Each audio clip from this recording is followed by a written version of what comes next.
Yay! Welcome to the Aftershow of the BinPodcast. It's just me and Wayne today because everybody else got grown-up stuff to do. I don't know why and why they don't want to be with us. But, hey, let's call it European talk shit about Americans. Well, before we do that, I just want to congratulate my team, Arsenal. 3-1 over Olympiacos. Yes, get in. I wasn't watching it through the stream at all. No, hockey is a great sport. It's a bit like fucking, was it seal beating that you do over there? Yeah. No, we just, kill seals. Yeah, exactly. Don't judge us. I'm judging the fuck out of you, bitch. Yeah, I know you are. Yeah. Good show tonight, man. Good show. Nah, you talked a bit too much, dude. You should probably tone it down a bit. What do you mean? Let the rest of us, get a word in every now and then. Oh yeah, of course. Ease. Hey, dude, hit me up on Twitter if you want to get in on this shit. I don't know if Mikey actually posted the link. No, I don't think that he did. So I will do it. I'll do this. Do this. Say something interesting to the people watching. Jartan has just had another cup of chicken semen delivered to him by his friend. Yes. No, what are you drinking now? Or is it another White Russian? Or? Yep. Oh, good work. No, wrong keyboard, dude. For fuck's sake. Stop buying shit for your studio. You're confusing yourself. Yes, I am. Oh, don't. Mate, I need to move out of this house and buy like a three bedroom detached house with like a man shed at the end of the garden. Or a garage. Yeah. And I can just put all my shit in there and just, not disturb anyone. I need to turn that off because I'm sitting here being distracted by the fact that Arsenal won 3-1 over Olympiacos. Yeah. Ease will join us in about 20 minutes, which will be good. And I actually, I'm hoping we are going to get some good news because I was supposed to actually call Ease back a couple of days ago. Sorry, Ease. I might have forgotten. You're supposed to call him back a couple of days ago. Yes, I did. Oh, Jesus Christ. He was like, hey, dude, hit me up. And I was like, I'm going to hit you up in an hour. I got home. To be fair, you've ghosted me like that before. Yeah. Well, you've ghosted me like that quite a few times too, dude. It's because we typically do this show, have far too much wine, and fall asleep. Yes. Hey, and we got Tim with us. There he is. What's going on? Hello, Tim. Different background today, dude. Oh yeah, so it's tax season, and my wife's an accountant, and so I'm not allowed to be in the office. Oh, you've been tossed out, my friend. But there's notice the picture right there of me with the American flag wrapped around me. Oh, you're breaking the flag code. Not having it. Tim, apologies for last week. I was fucking wankered. Oh, that's fine, man. Oh, I watched it back. I was like, oh my God. I was too deep in that well. I'm all right today, though. Doing better today. Yeah. No, not had the best of weeks, to be fair, but I don't want to go into that while we're live. I'll put it in chat. So, yeah, what have you been up to, Jim? Not much. Getting the food truck going for like the spring and the summer. That's my life. Yeah. Oh, dude! Like I watched your pictures and I'm like, I'm dying for one of those grilled cheese sandwiches. Oh, well, tell the people where they can find you. Tell the people where they can find you on social media because some of your stuff looks Sick. Yeah, so we have a website. It's themeltingtruck.com. We also have an Instagram. That's where all the fun pictures are, and I believe that's Instagram at the Melting Truck. I think so. Give me a second. I'll check. Our Facebook is definitely facebook.com/themeltingtruck. And we also have a Twitter, which I will look up. I just got it going. Oh, there's two on Instagram. You've got The Melting Truck, which is one, and Melting Food Truck. Melting Food Truck's probably me. Melting Food Truck. If it's a black truck with a lot of yellow around it, then that's me. Yep. Is it this one? Yeah, that's me. That's the one. Yeah. You also actually have Le Melting Truck and Melting_Truck. Yeah, makes sense. My Twitter is Melting Truck CT. That's what my Twitter is. All right. Oh my God, mac and cheese. Yeah. It's just carbs and cheese. Sign me up. Yep. I just started making chili too. Oh, sorry. Are you going to start selling franchises? My partner wants to. He definitely wants to. Really? I don't want any of that. I just want to run my food truck and not have to worry about anything else. I told him, he's like, "Oh, we should open a brick and mortar restaurant." I was like, "I'm not doing that. I ran restaurants. I'm not doing that." No, it's not about that at the minute. You need something where you're not going to be taxed on being a physical entity. Yeah. I'm already getting. So the town I live in Connecticut is not very food truck friendly, and I got kicked out of my spot yesterday. So now I gotta go all political on them and get them. But you can't get together. Can't you get a permit? Well, that's the problem. There are no permits. I have a food license, so I can do it in my town. I can sell food in my town, but there's no vendor permits. But what was the problem with the space that you were in? So I was over by a place that's a boat launch where people go and launch their boats from, and it's a nice shoreline area. And I had permission from our police department, and I had permission from our zoning commission, but apparently I did not have permission from the waterfront commission. And some guy came up and he was like, "You can't be here without a permit." And he's like, "Attend our meeting tonight and we'll figure it out." I attended their meeting. They did not figure it out. I'm just looking at where Connecticut is in America. I didn't realize it was there. It's in New England. Yeah. Well, no, that means not the original and the best. Well, it means much improved. Nah. Was you not watching the show? You not see how great we've got it over here? I've seen the news. I know how racist your royal family is.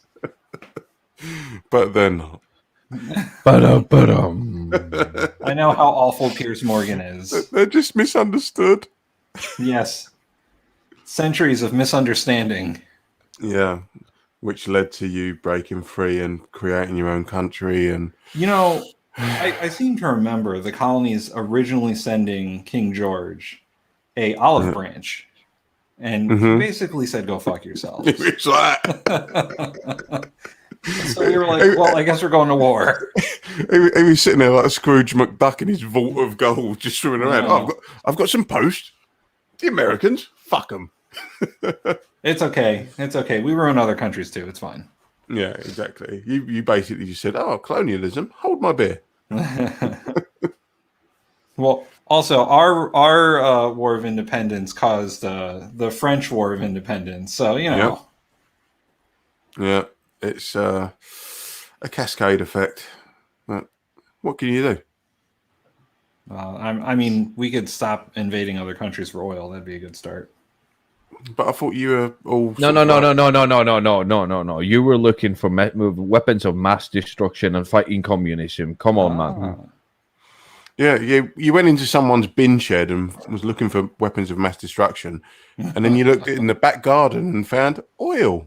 Oh. Hey, we got Randolph here. I saw you getting some not so great treatment in the private chat there, and I thought I got to join in and see what this is all about. It's looking good so far. How you doing, eh? Good. How are you doing? No, well, I got my White Russian. Oh, Because I'm apparently not allowed to drink Black Russian anymore because that's racist. my drink is bigger than yours. There you go. Yeah. When you bring a carton to a drink fight, No. Here's the deal. Like Randolph used to be, me and Randolph used to be on Neil the 64 Atheist Aftershow, and he knows that I got, I want to renovate my house. So for like a month and a half, he pretended to build stuff and dig ditches just to make me feel bad for not getting shit done on my house.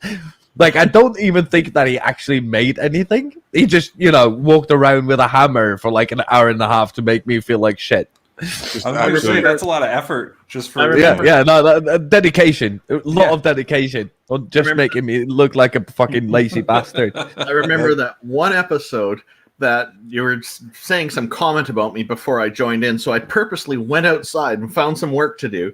And then you said, you did this purposely. And then I said, how's the anger management course going for you? And you acted it to a T. It was just beautifully executed. It was so perfect. Yeah, it was perfect. It was perfect. Funniest thing I've ever seen, man. that's true kayfabe. That. No, but that's the point about the community that Neil tries to build, Randolph tries to build, and we try to build. Is that we have a dig at each other, we have fun with each other, and we create friendship across borders, across oceans, across continents, with just talking to each other and getting to know each other.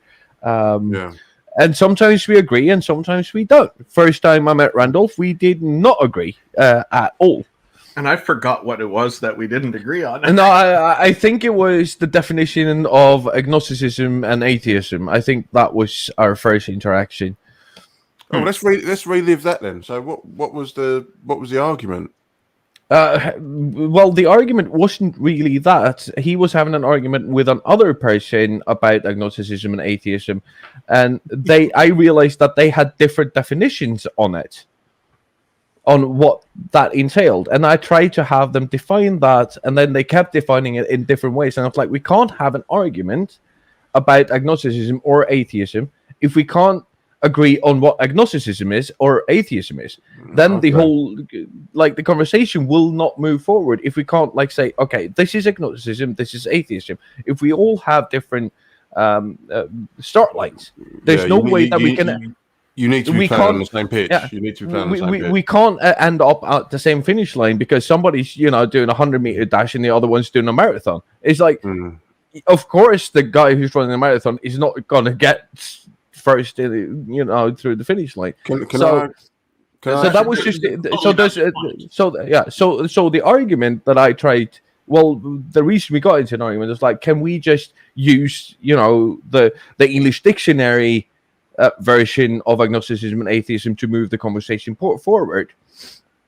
But we ended up having a long discussion about what is agnosticism, what is atheism, and it was a good discussion, but we did not agree. But we're still here, 2.5 years later, and still not believing in deities. Well, can I if I put my perspective of agnosticism and atheism and see if I'm right. So just before you start, I just wanted to say I didn't come in here with any intention to discuss this stuff, but I'm happy to get into it. No. It's just No, it's just I usually like to talk about other things, but I'm happy to get into it once in a while. No, it's interesting that you two had the discussion on that, because my understanding of being an agnostic is that you don't believe in any higher power or anything like that, but you're willing to accept that if proof is put to you. Whereas an atheist is just, no, there's no God, there's no higher power. That's it. Is that the correct definitions of the two words? So, yeah, there's an interesting thing happens. Maybe I'll just lay it out. My understanding is different. And with atheism, it's just not believing in deities. Theism is a belief in one or more deities. You got monotheism and polytheism. And then there's an anti-theistic attitude that definitely takes that position that deities don't exist. There is an anti-theist, as a matter of consequence of holding that belief that there are no deities, also don't believe in any deities. So they're also atheists. But atheism doesn't necessarily reciprocate. The Gnostic and agnostic aspect of things is a separate set of classifications. And they're also valid. So Gnosticism is actually meaning knowledge of the mystical, but usually Gnostic and agnostic are used in terms of deities, goddesses, and gods. And so it's agnostic just means without that knowledge. So you don't know whether deities exist. So whereas theism, atheism, and anti-theism are kind of more in the realm of a psychological state or the absence thereof, agnosticism and Gnosticism are in the realm of epistemology or knowing or understanding something. And so that they're not incompatible with each other, and people can be both in each of these classifications. And to me, it's pretty simple and straightforward. Linguistic structure understands this. Now, I also understand there are people who use it in different ways, like you do, and it's not uncommon, and it's fine. What I'm looking at is what are the fundamental underlying characteristics of these words, and that's what I'm going with. See, one of the important things to me as an atheist is I don't hold a belief in deities. It doesn't mean that I'm making a claim that deities don't exist, because that is a position that needs defense. And if I don't hold that position, why would it be reasonable to expect me to defend that position? So I'm free from all of that because I don't hold a position on it. Like, if I was to ask you, do you believe in the Marklar who live on planet Marklar? You may not know what that is.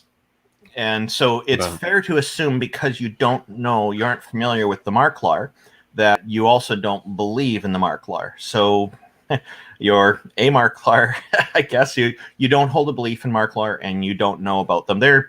What they are is they're alien characters that come from the Starvin' Marvin episode of South Park, where everything on planet Marklar is referred to as Marklar. It's very confusing, but it's a kind of a fun thing that half the audience will get most of the time.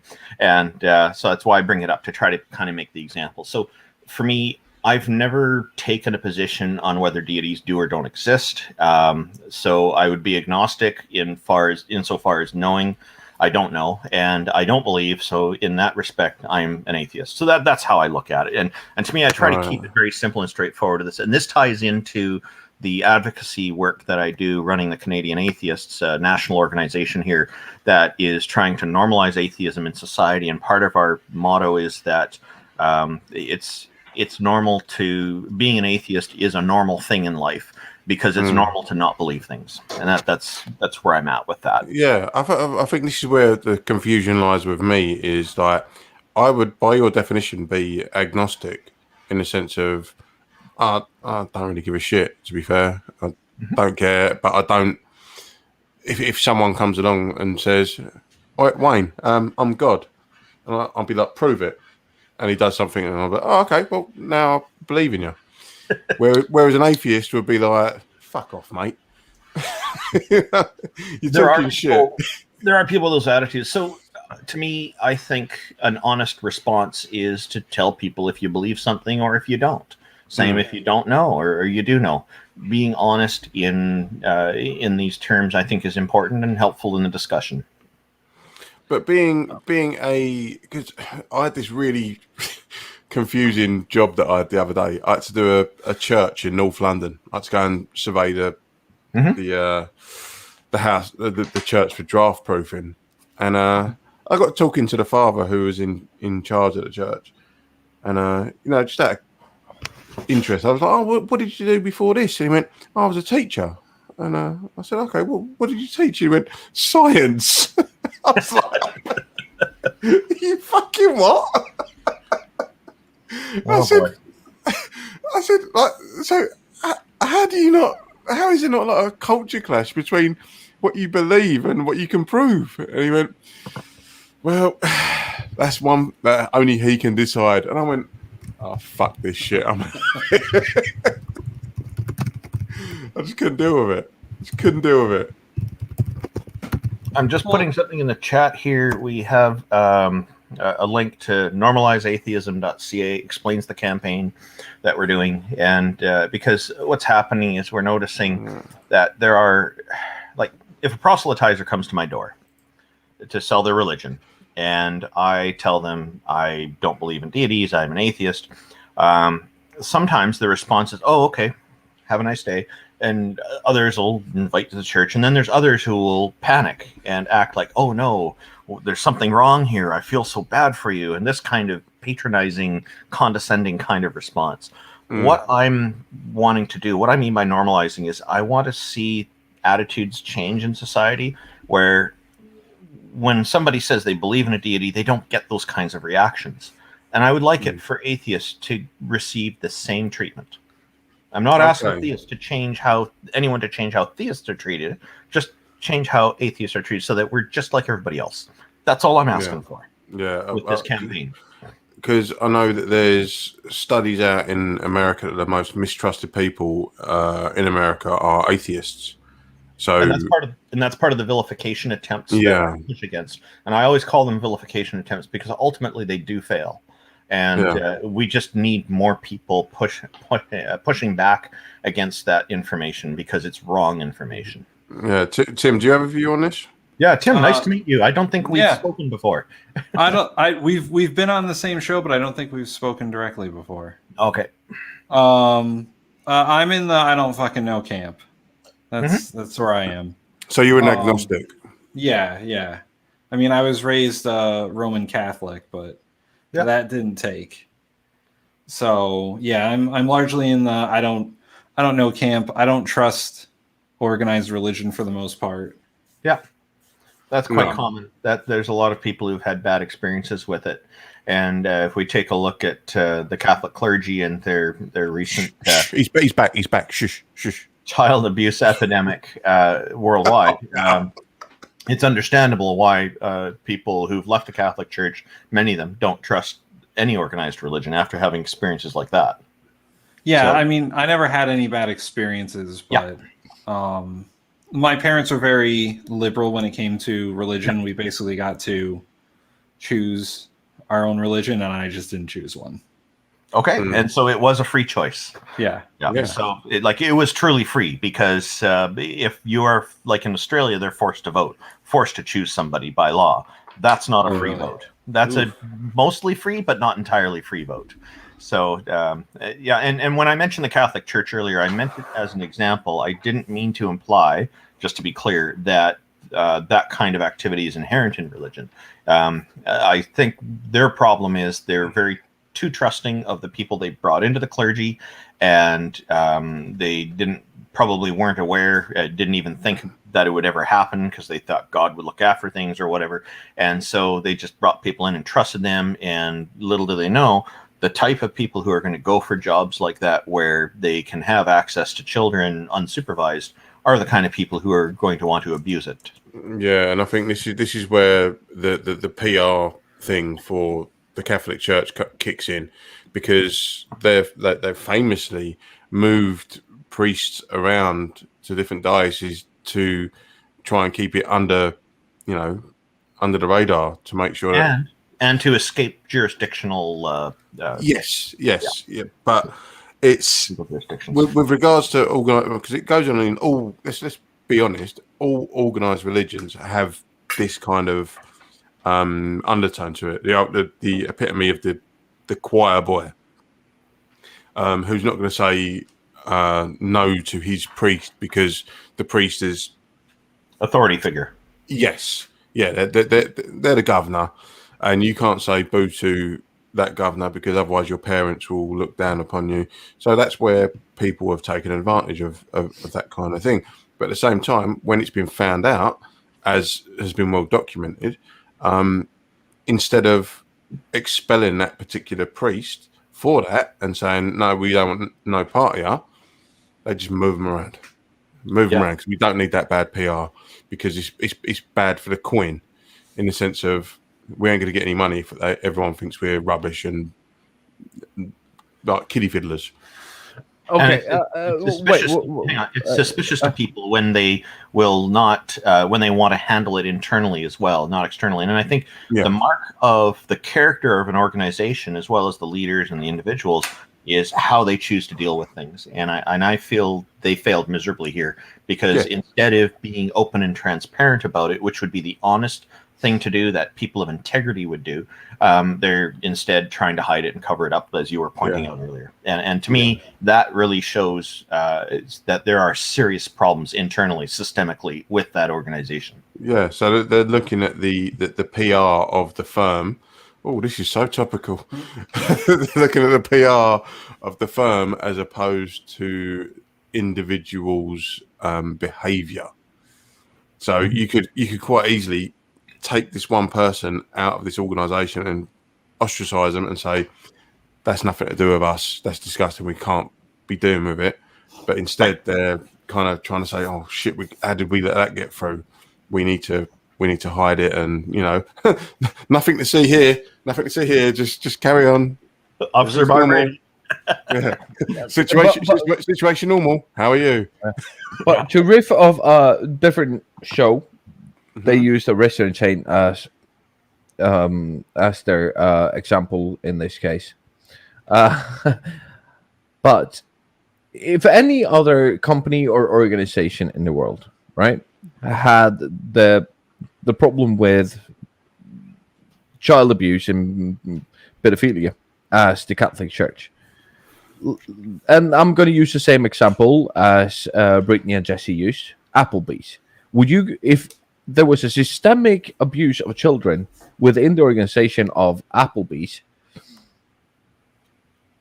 would you go back to Applebee's? Of course you wouldn't. If you knew that chefs in Applebee's kept abusing children, Applebee's were covering it up. And Applebee's, I'm not saying that you've done this. I'm just saying that use a mythical, imagined company. Just make it up. Jesus, man. Okay, call it Mark Larbees. Mark Larbees had a problem with chefs abusing children, and Mark Larbees keep fucking covering it up all of the time. Would you go back to that restaurant? No, you wouldn't. You would boycott it, wouldn't you? But this has happened time after time after time, and they've been exposed, and it's been systemic. It's been covered up. Priests been moved around. Why? Just because it's a religion, people keep going back to it. If it was anything else, a company, a product, whatever, people wouldn't go back to it. People would, say, no, I want nothing to do with this. I would go away. And this is where the power of religion becomes dangerous. Yep. And Pascal's Gambit is at the root of a lot of it too. Yeah, it is. And what people don't seem to realize is when you go into a casino, the odds are normally stacked against you. Same thing with Pascal's Gambit. Hello, Easism. Hello, Randolph. How are you? Oh, pretty good. I am Wayne Jordan. How is everybody today? I owe you an apology, my friend. I've already told everybody. No, I was supposed to call you back, and I didn't. Oh man, we both owe you phone calls. Holy cow! No worries, man. No apologies needed. In the words of the 80s boy band Bros, I owe you nothing. Nothing at all. Nothing. And Ease, good news, my friend. Good news, my friend. Artist. You owe him a close-up of your tattoo. Yes, Ease, all of your artwork is on its way to Sweden as we speak. Yay. It's all, and guys, it's going to be displayed right behind me. That's why everything is asymmetrical right now, because I've ordered stuff, and he even made me a customized piece, just for me, out of pictures that he found off the internet, and just made me a customized piece. It looks fucking amazing, which is one of my fucking favorites, dude. Like, it's amazing. It's so good. I'm So glad. everybody should go to at Easism Works on the Instagrams and order your stuff. Every artist around the world is struggling right now. They can't go out, do exhibitions and work. They do commission work. Easism is fantastic, and he went off his way to, even though it would be easier next time when we talked about this, for me to fly him to Sweden, have him work here for 2 weeks, pay him for that, and fly him back. That would be cheaper than having artwork sent from California to Sweden. Dude, if you're willing to do that, pay for me to come over there. I'll do the cleaning or something. I already paid for that, and you couldn't come. I'm looking forward to seeing the art. Yeah. It's amazing. Respect to you, I have man. little snippets on my Instagram at Easism. I'll post the link in the Yeah, chat. stick the link in the chat. Yeah. Yeah, I'll put it in here, you guys. I don't have a wrench, so. How are you, Ezo? You good, mate? Yeah, surviving. Just Surviving. yeah, baby, making it happen. You sound like you're in the dystopian future. The United States of America is a dystopian future. Yeah, Oh, you've got boring politics back. I like. Oh no! I have a theory, and I wanted to hear your. So everybody who referenced 1984 by George Orwell on Twitter hasn't really read 1984 by George Orwell. That's funny. They have it. So if you see somebody, if you're on your Twitter feed, see somebody who referenced 1984 by George Orwell, please tag me in that, because I will bet all of you 10 quid, $10 or pounds, where you live in your local currency, that they have not read that fucking book. I have not read it. I have watched both movie iterations though. I'm going to guess that Jartan has read it. More than once and in 3 languages. So Wow. I actually somebody asked me if that's the same one with the aliens and Tom Cruise. Oh boy. They mixed you know, up Lost Worlds in '84. yeah, so this is what one list I have, but I haven't referenced it. Yes, that's the difference. Everybody they've heard, the quotes, the famous Big Brother quotes. All of them have heard the quotes, and then they just take that and they do a Twitter out of it.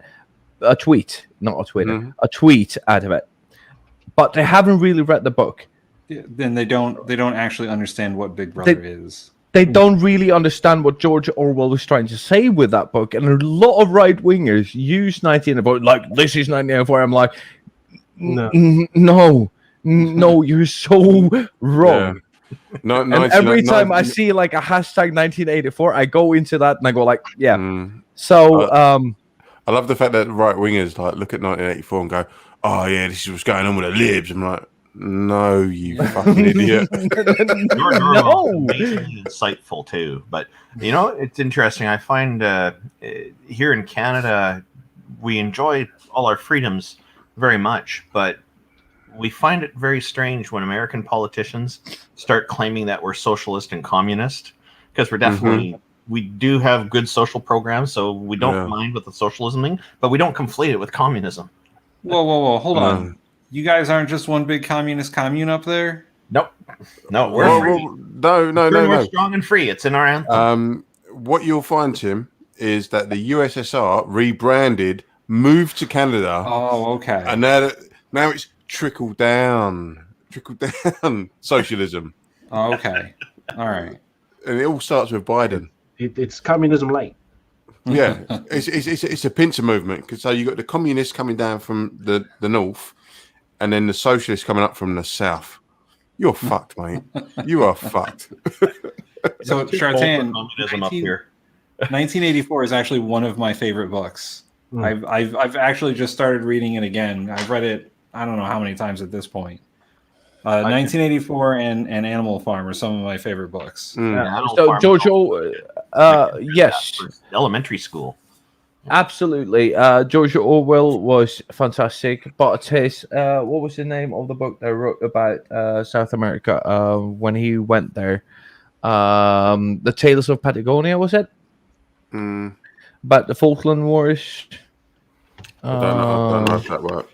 But have you guys ever read Propaganda by Edward Bernays? Yeah. Yes. Yeah, it just sums up everything today in the sense of how easily we are manipulated, how easily incredulous we are when it comes to, oh, let's just buy this new thing. Don't need it, but let's just buy it. Yeah. I think a big part of the problem is that a lot of people don't have a distinct clarity between need and want. Correct. And Apple was so successful at advertising their iPhone when it was new that people felt that they needed it rather than just a want. That was very, very effective marketing. And I think there's an interesting episode to see someone dissect their marketing from the beginning on that. Yeah, there's a really, really good book that I'd recommend to all of you guys by Jax Peretti. It's called Done. And it's all about the backroom deals that are done to make us buy stuff that we do not need and how they're using.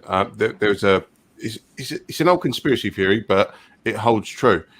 Back in the day, there's a Tim. Do you know of the light bulb that's still running? That was it's like 100 years old. Is outside some sort of fire station. Oh, I know what theory you're talking. You're talking about the theory that everything is made to break, right? Yeah, the built-in obsolescence. Yeah. So there's apparently let me quickly find it while I'm talking. There's a fire station that's got a light bulb in it that still works from years and years ago, and the big six electrical companies they came together in like a back room and said, we need to make sure that if any one of us builds this light bulb, the other 5 of us will put them out of business. See, that sounds more like a conspiracy theory now.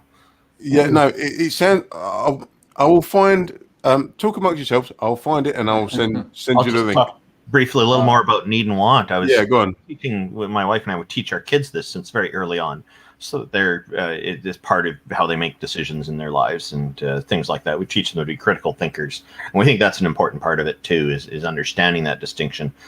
So they would say, "Oh yeah, they need water, they want ice cream, things like that." And then one day, their kids came to us and said, there's some things that are need and want. And I said, oh, like what? And they said, mom and dad. And I thought, wow, that's pretty fantastic. They understand this so well when they come up with this stuff on their own. And I just have to get back because I had to go and Google it. A Whole Much of Catalonia is a bunch of essays from George Orwell that everybody should read. It's his account of how he thought when he was observing.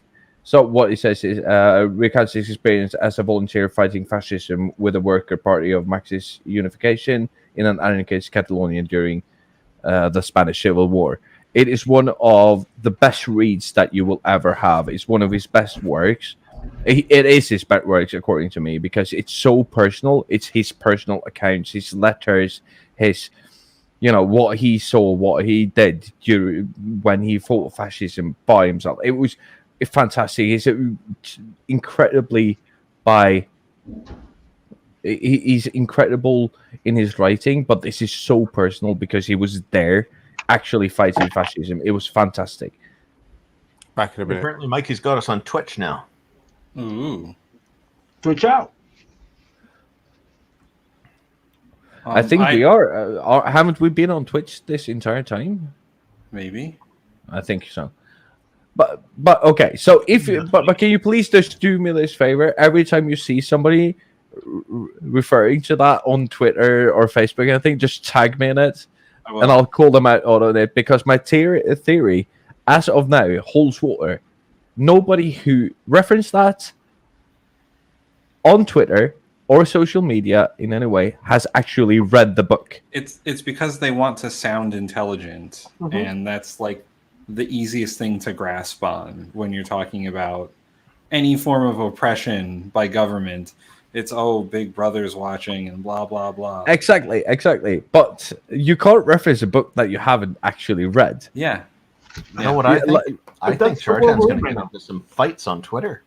I am gonna get on some twice, and I've been in a rabbit hole on Discord on this topic for quite a few weeks now, and it's hilarious. I got It's and I've been kicked off so many servers, you have no idea. But You it's won't have that it's problem funny. with Canadian Atheists one, but we don't have a lot of activity there yet.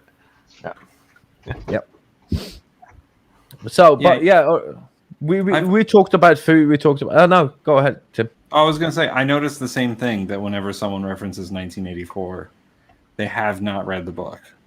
Because if they Context would, is wrong. yeah, because if they had read the book, they would know what they're saying isn't actually the meaning of what they're trying to say. Like, yeah, Big Brother is like this government propaganda, but Big Brother isn't meant to be oppressive. Big Brother's in the book is supposed to be like this symbol of what the government is, and you should love Big Brother. It's not. Yes, you are excused, my love. And yes, Big Brother is always watching, but it's not about that. Like the book is a lot more about conspiracy than anything else. The book is it's a work of art because it's this dystopian future where everything you see and everything you hear, and we have to remember, I actually had this in my truck the last time I went on a drive, and I listened through the whole thing, and we have to remember it was written in 1948.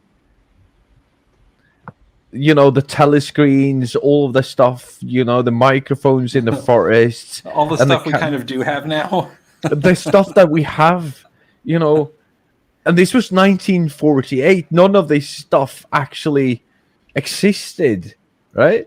It was Interesting. Yeah. In China, they have a network of cameras all over the place, a lot of them. And I know somebody who was ripped off for a lot of money, and the crooks, like we're talking multiple millions of dollars, close to the 10 million mark. And they had taken the money, laundered it through casinos and took it to China. And then the Chinese government's attitude is, we don't like you bringing these crimes here. And so when the people they stole it from went and complained to the Chinese government, it took Chinese government less than a minute to locate them throughout. And just, I think my understanding is they found 7 matches when they put the picture into their system, and they went to the one that had both people, and they got them. No problem at all. It's a very efficient system. It's scary how efficient it is. Now, the most interesting part of this is not actually based on Terminator movie or anything like that, but the name of that camera system translates to Skynet, or network in the sky. Nice. But okay, now that we're into China, Karis, I thought I was going to get some pushback, but people actually seem to agree with me that I do have a point. Oh, Brave New World is another one, yeah. Yeah. And he says, not like if you got pushed to reading it, like great, aka you haven't actually read anything. But let's talk about, the social justice system that they're talking about implementing in China. How you get social credits. Oh, by I good learned behavior. all about this. Yes, please, Tim. You probably know more about this. Oh, sorry, Johnson Mice, of course. This is Black Mirror. So I learned about this in a comparative politics class I took maybe a year ago. And they were talking about how China's implementing this system where everyone has an app on their phone, basically, where the government is tracking everything they do and where they go. And they're basically given like a social score where if you do bad things, your score goes down. If you do good things, your score goes up. Wow. And it's sort of a way of policing the population because there's so many people in China that they have to monitor, or that the government chooses to monitor. But it's good. And if you do things bad enough and your score gets low enough, you get like warnings from the government saying, hey, you're being a bad citizen. You should fix that, or you're going to get arrested at some point. Like, that's basically what it is, and it's sort of like this social capital thing that that China is putting together. It's really weird, and it's really high tech. Like we were talking, Randolph was talking about how the Chinese government can find you that quickly. They can. You know, I've heard from people in China that when they're driving there, people who live there, they tell me that when they start going over the speed limit, they'll first get a text message on their phone that they need to slow down. Yes. Yeah, doing stuff like that. Yeah, in New York, that's kind of implicated as well. They have sensors that if you're driving down a particular highway and you get to a particular exit too fast, you will get a ticket in the mail for speeding due to sensors and cameras on the highway. That's I've gotten one. Yeah, That does happen. Yeah. So Kara says the social credit story is way overblown. That's not how it works, and it's not any more draconian than normal ass credit scores. This is the book that I was referencing earlier. Put them on full screen. Give me a second. I have to move him first, and then let's do. So I've got Jack Peretti, done the secret deals that are changing our world, and that's JACQUES PERETTI is the name of the author. The book is done. Is that right? Yep. I would highly recommend you get that as an I got it as an audio book because I drive a lot. So, but it talks about all the things that we were talking about earlier with built-in obsolescence, how companies or organizations will make tiny modifications to things that we already have and then tell us that we need to buy the new version because it's better. And the fact that certain organizations will send us an update for our devices that tend to make them run hot, which means that the battery life doesn't last as long, which means we have to buy a new one. Yeah, but here's the thing. I got about 15 minutes until I got to run, but I want to. So Kara says that the whole social credit story is overblown, and it's it may more. be. I heard about it a year ago. So yeah, no, I don't know if they implemented it. I've just heard that it's a thing. So there are some things that the Chinese government has implemented to monitor and censor its citizens, like. Editing or banning stuff on social media in real time. Yeah. It's referred to as the Great Firewall of China. Yes. Yeah. Yes. But what we really want to get at is, it's not any more draconian than a normal ass credit score. Because I've heard this argument before, that how your credit score is.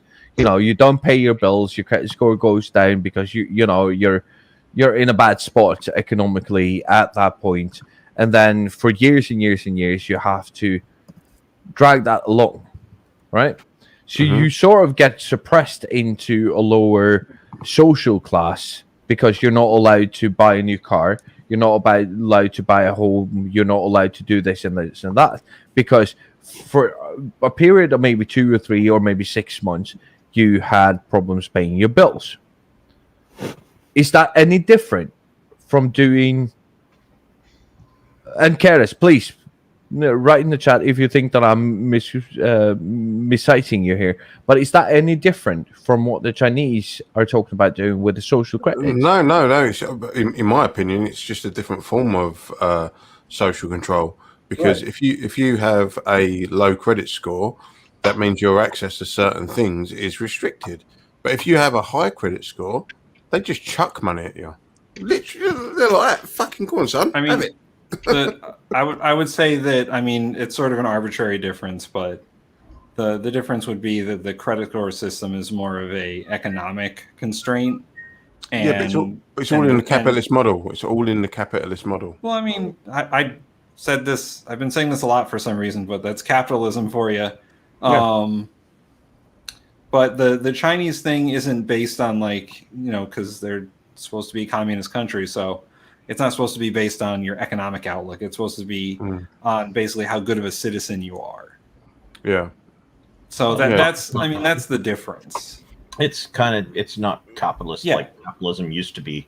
It's much more mild and tame now. Oh yeah, no, the Chinese communism, they call it socialism with Chinese characteristics because socialism wasn't working out for them too well, and after the famine, they had to let in just a tiny bit of capitalism so they can have an economy again. Yeah. Yeah, but then capitalism came in and went, oh, we like it, yeah. Well, and the Chinese government is really afraid of the middle class that's growing inside of China because of the capitalism and the countries they do trade with. Yeah, Their capitalism is still pretty regulated there compared to here. Yeah. Yeah. That's why the middle class is not suffering under it. Case in point, Hong Kong. Hong Kong has had so much freedom until 1997, and now they're like, no, we don't like you doing this anymore. So we're just going to shut you down. Not entirely true because things didn't get cut off right away. No. What I'm saying is, from 1997, it's been a drip feed of shutting down, and you must conform. So it's been like a slow sort of like insidious working in of the Shanghai system. There's sorry, I have to go in. So because there's delay carries, that's a gross oversimplification of the rise of Danganism in China. I don't know what you're referring to that we said because we have about a 15 second delay. So was it socialism with Chinese characteristics? I mean, I'm just asking him to clarify what he meant by that. I mean, I was purposely simplifying it, so. Yeah. No, but I don't know if that's what he's referring to. I'm just saying, can you please clarify what you mean? But the point that I'm trying to make is that having a good credit score, having all of these things gives you the liberty and the freedom to do a lot of things in this capitalist world that we do. I also know that people who have very good economy at the point today still struggle with a point about 2 or 3 years ago where their economy was really bad because of cut downs or unemployment or whatever, and they had struggles getting by. But now they're in a different position, but they have to wait 2, 3, 4, 5 years to get to a point where they can actually they have to it's sort of a short drop and a sudden stop, and it takes you so long to get up the ladder again. Yeah, no, that is what happened to me. I mean, I don't think I had good credit until you got into a lot of debt. No, I didn't have debt. I didn't have credit cards, and I didn't have bills. Like, that's the problem. Is if they can't track you, they just give you a bad credit score. My credit score was really bad because I didn't have any credit. That's the thing. That's unfair. It shouldn't be like that.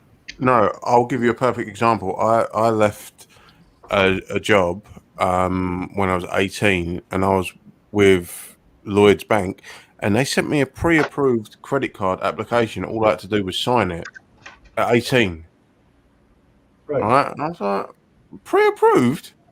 The fuck have I done? I opened my bank account when I was 16, and obviously I was. They probably saw your audition for that vocal harmony group. Well, at that point, give it a rest.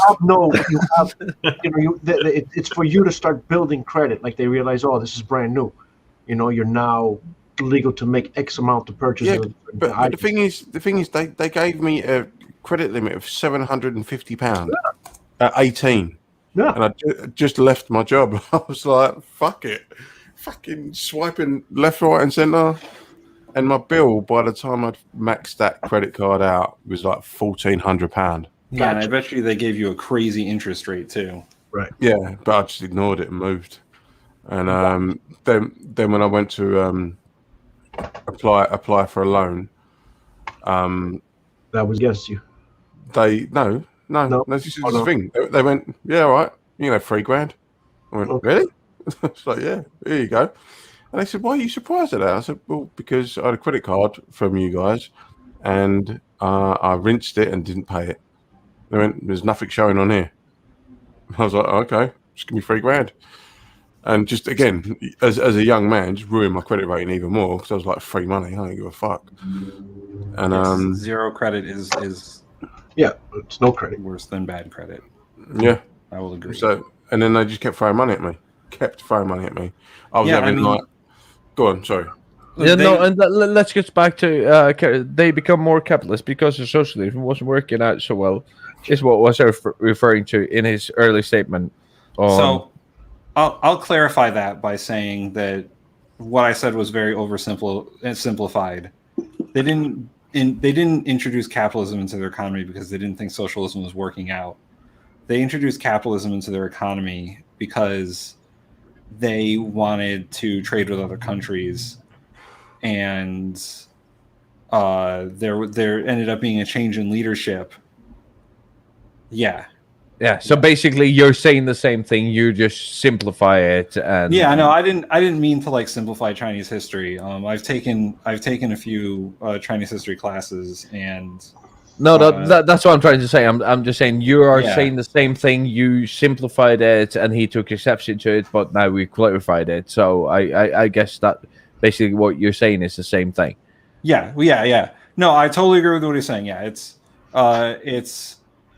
it's not that Chinese didn't think their socialism was working out. It was more of a change in leadership in the party and changes in views in the party on how to approach the rest of the world, especially around the time of the Nixon era when they started negotiations with other countries to sort of open the door to Chinese trade again. Yeah. So basically, what they had to adopt certain traits to be able to trade with the rest of the world. Yeah, they wanted to take a more modern approach to the rest of the world after World War II, after the Chinese Civil War, and being closed off from the rest of the world wasn't really working out. That makes sense. I'm gonna end this stream, but I want to do a roundtable. I want to know what can we do as individuals today to be a little bit better tomorrow. What can we do as individuals to change the system? Because what we've established today is that the capitalist system with, I think we agree that the social capital system and the actual capitalism system is quite interlinked. They're not far and few between because, they restrain you for doing. But what can you do as an individual today to change that system so it gets more fair? So it gives you a fair advantage. So I'm going to start off with Sir Ranker of Essex. I mean, it's a very loose question. Like, as in, what do I do in my own life? As in, no. What can you do to change the system that is suppressing people that don't have the social or capitalist capital to further their position in the world? How do you do that? Stop buying shit that I don't need to impress people I don't like with money I ain't got. There you go. That's it. All right, Sam, we go first. Seize the means of production. Take down the bourgeoisie. And buy more. Change his name to Karl Marx. Fuck's sake. No, and make sure that you get your, you get your sandwiches on. Yeah. No, I mean, it's hard to fight a system like that, especially when it's so entrenched in the way that people live their lives. I mean, talk about credit scores. I mean, I needed a certain credit score to buy a house, and I needed a certain credit score to get a car. Like, those aren't things that you can get without having. Even with I got first time home buyers assistance, and I still needed a decent credit score. So it's hard. I think Wayne's got a good point about not buying shit you don't need with money you don't have. I think ever since the late 1950s or the early 1950s, Americans have bought way too many things on credit, and it's led to a lot of problems in the economy. That's exactly when it started. Exactly Yeah. when it started. If you look back at like British history and American history, we all hark back to this mythical era of growth from the post-war era. But that post-war era was stimulated by the New Deal and British people coming back from the war, building new homes, looking after each other. So Yeah. socialism. if we're not going to seize the means of production, then we have to regulate the credit industry. There you go. All right. Hang on. Randolph, what you got for us, dude? Oh, some final words on all this. I think for people who have credit card bills, don't just pay the minimum balance. It's a trick to leave the rest of it still owing and generate interest charges for your next invoice. Try to pay the full amount every time if you can, and try to run it in a way that, you know, don't look at the credit card as something that you don't know how much is on it. Keep track of it, and make sure that you have the money and that you're able to cover it by the due date. All right, Ace. Yeah, don't fight the system. Don't try to change it. It's in place. Learn how to work it. Empower people and teach them how to use it properly so that they don't fall into horrible debt and destruction of their lives. You can build a credit by buying $5 and paying it off real quick. And that's all you do with your credit card, and all you're doing is building credit. But little tricks like that aren't shown or taught. And we find ourselves saying, well, what can we do to change it? You can't change it. It's in place. Learn how to use it and empower people and teach them how to. Yeah, he's got a good idea. Financial literacy is something that needs to be taught in schools better. Oh yeah, and with also they should be taught together. And with that, media literacy. Shut up. We have an actual person here, and Hi, Wonder Lady. We are going to give her an extra few minutes. Hey, Wonder Lady, so good to have you back. Welcome back to the Bin Podcast. Hello, mate. Your Look at last that cat with question its really thumbs. got to me because, I mean, I'm going to go on a rant.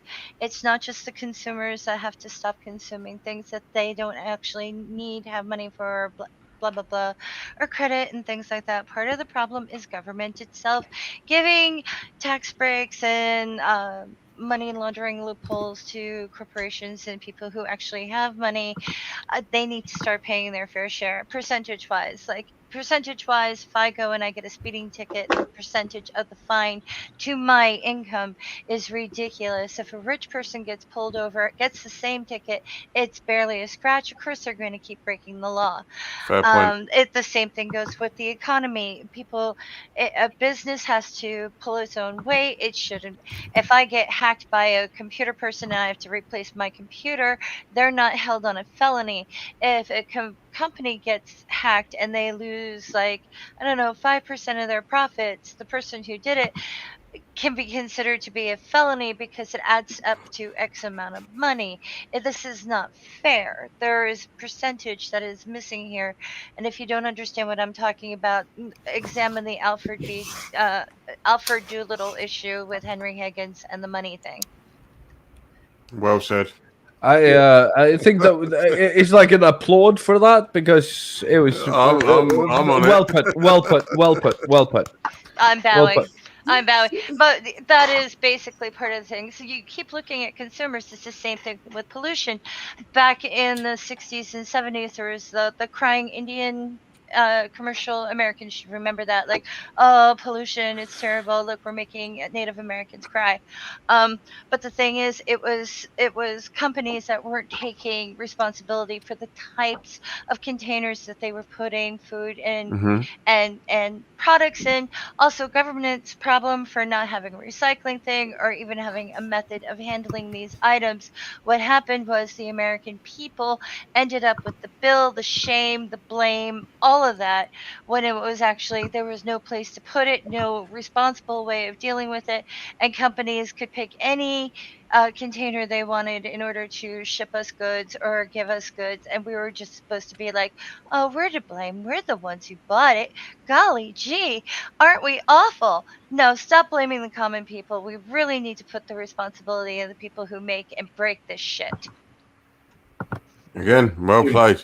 Well played. Well played. Thank This you. is what this is what happens when you put too many dicks in a room. You come in and you make perfect sense, and we've been arguing about that shit all night. Hey, Faye, Yes. well done. Thank you. Thank you for joining us. Let the people know where they can find you, and we're gonna wrap this up. Oh, I'm playing hide and seek at the moment, and I will talk to you later because my landlady is calling me. Mwah. Thank you for having me on. Bye, Faye. Bye bye, Bye. Faye. Thank All right, you. Ace, you're up. At Easism. Real simple. All platforms. There you go. Go buy his fucking art because it's fucking amazing. Just do it. Randolph, tell the Canadian people where they Atheists. can find you. Yep, Canadian Atheist. www.canadianatheists.ca. Where one of our purposes is to normalize atheism in society, which I talked about earlier. There's also the normalizeatheism.ca campaign. You can go to that website and read a little bit about it. We don't have a fancy website yet, but we will in the near future. But the information's there. There's also the True North Talk Atheism call-in program that Neil, the 604 Atheist, and I will be co-hosting in the future. Neil! Studio's done that Jarchan's been watching me build, and you can find out more about that at www.truenorthtalk.ca. Thank you everybody for tuning in, and this was a great conversation. I really enjoyed it today. Thank you, Randolph. Tim. So aside from the food truck, which I mentioned at the top of the show, I am doing a podcast tonight at 8 o'clock Eastern Standard Time. I'm putting the link in the chat right now. Usually In the asleep at that comments. time, as we know. Yeah. We invented that time. Chartan usually sleeps during that time because it's like 3 in the morning where he is. But it's us facebook.com/Speaking from the Center. The show's called Speaking from the Center Live. And tonight we're going to talk about student debt and how racist the British royal family is. Which is what covered. Yeah. All right. I'm not gonna do it. Hey, Sir Wanker of Essex. Hello. You can find me at the Bin Podcast and on Twitter, Wayne A Lynch 1, because I did have a normal Twitter which was just Wayne Lynch, but I called Trump a cunt and got banned. So yeah, that's where you can find me. And I really got nothing else to say. Tim's going to talk about my country without living here, and I'm going to be. I mean, listen, you can come on the show and defend yourself anytime you want. I'd love to, but I've got this thing called sleep that kind of prevents me from. Listen, it's only 8 o'clock. Sleep is underrated. I am Shotgun. I am one of the co-hosts of the BinPodcast. You can find me at this handle on all social media. That is where I am. I yell at everybody at all times of the day, and I fall asleep when I'm supposed to be a guest on Tim's podcast, which also happened. Thank you for joining the Bin Podcast. We love you. We appreciate you. And please, if you see somebody, anybody, giving a reference to 1984 by George Orwell, I promise you, my theory holds water. They have not read the book. Please tag me. Please tag me in that tweet or a social media post, and I will respond to it. This has been the Bin Podcast Aftershow. We love you. We appreciate you. Randolph, Tons of Mice, Ease, and Sir Wanker of Essex, of course. Last but not least, I'll see you again soon.